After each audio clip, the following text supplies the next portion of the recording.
Tonight, WWE have released, at time of recording, 10 performers from NXT. This has been, we've been a while since we've had one of these, Adam, hasn't it? Absolutely. This is reportedly, well, it was meant to take place 2 weeks ago.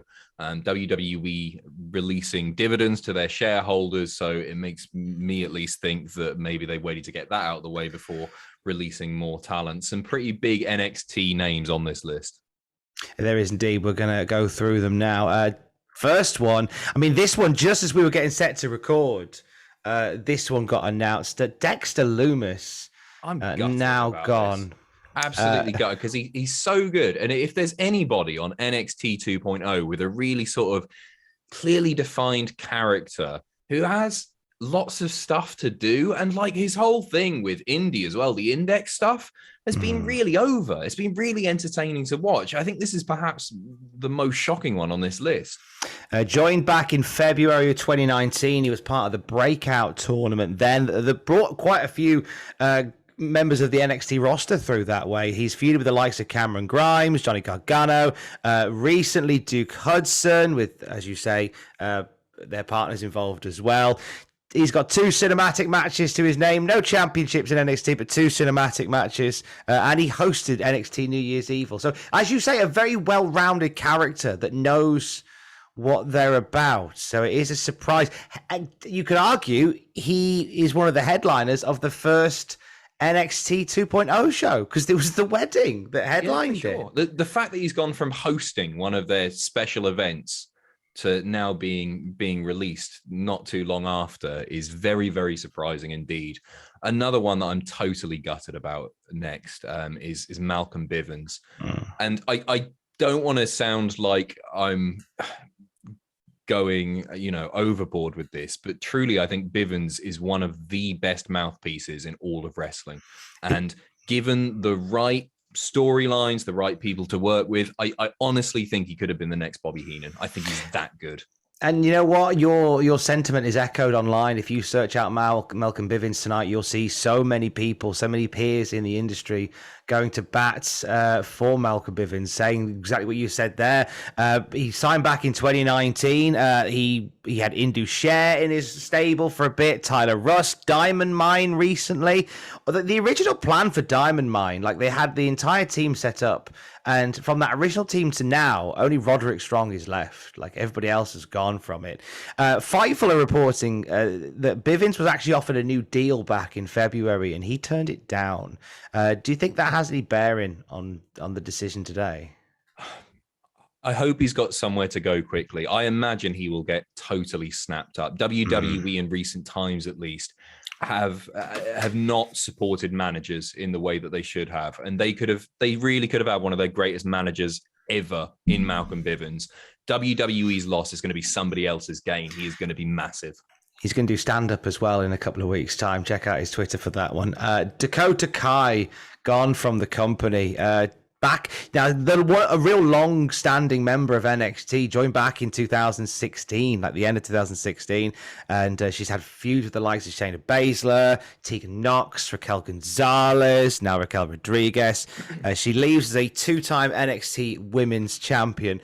And again, just one of those names where I'm shocked that we never saw anything from Dakota Kai on the main roster in all this time. To me, the natural thing was just going to be, she's just going to pop up on Raw or SmackDown. I wouldn't have thought for a second that they would release her without putting her on the main roster. I'm baffled by this decision. A very, very talented wrestler indeed. If you want to support her, she's on Twitch, Charlie Girl. Seek her out. She plays quite a lot. Persia Pirotta is gone. We mentioned Dexter Lumis earlier on. Another of Indy Hartwell's closest ones. She joined back in March of last year as a close friend of Indy Hartwell. They were briefly a tag team in the NXT Women's division. They ended up feuding with their respective partners. There's been a lot of skits and silliness that have come from that.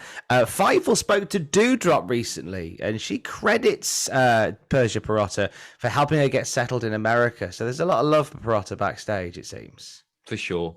Again, like really, really talented. This next one, big surprise Yeah. as well. Harland. It looked like, at least at the beginning, maybe before the focus really got put on Bron Breakker, that they were going to sort of build NXT 2.0 around Harland. When he was signed, everybody, of course, was talking about how much he looked like Brock Lesnar, and then he came out and he had an entirely new look. He's been doing the stuff with Joe Gacy, but hasn't really been on screen with him much. From what I could tell, the last time that he appeared on screen with Joe Gacy was April the 4th, I think it was, earlier this month. It looks like they were sort of distancing that relationship on screen. Obviously, I guess they knew this was coming. There was also some speculation for a bit. You talked there about how they could potentially build NXT 2.0 around a guy like Harland. He was said to work with Brian Kendrick at one point, it seemed. They started working a thing, where he hoyed him down the stairs, and Brian Kendrick ended up leaving the company, so that didn't happen. And now Parker Boudreaux has also gone from the company. There's a few other names in this list that really, for them, the dream didn't really get started, which in some cases is even more crushing. Raylan Devine in there, who signed back in December. She's the sister of Mace from SmackDown. She's played college basketball for the University of Central Florida. What you're going to find is with a few of these people to talk about, a lot of the information that we know about them comes from the press release announcing their arrival. And there's been nothing in between. To do anything. We've not seen anything of them. I can't comment on, this particular wrestler because I really haven't seen anything, but good luck to her. It must be a really, really hard thing to, hard bit of news to be given to you. Some other names, I'll just go through some of these as well. Draco Anthony. Now, he signed in November.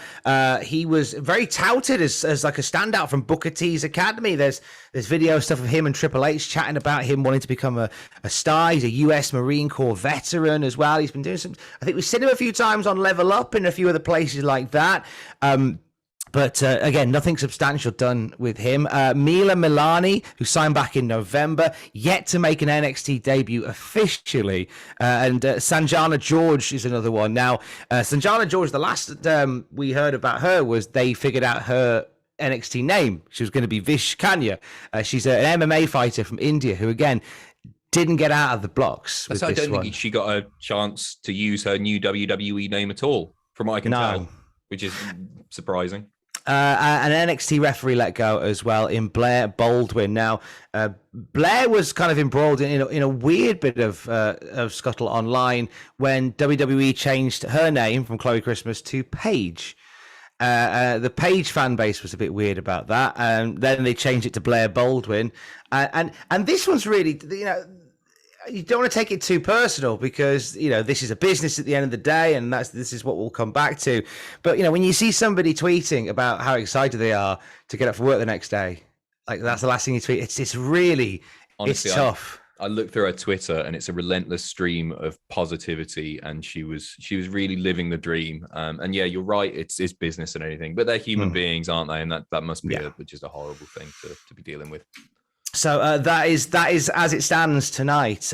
These releases from NXT 2.0. Nothing more really to add to it, other than when we know more about it, we'll let you know more via Cultaholic.com. Our main story tonight, WWE once again releasing talent. This time, 10 names gone. Those 10 names one more time, just in case you've just joined us or whatever. Just those 10 names one more time. Dexter Lumis, Malcolm Bivens, Dakota Kai, Persia Pirotta, Harland, Parker Boudreaux, Raylan Devine, Mila Milani, Draco Anthony, Sanjana George, and Blair Baldwin. More news about this as it happens at Cultaholic.com. And go and buy their merch. Go and watch their channels. Just go and support them. A lot of talent there.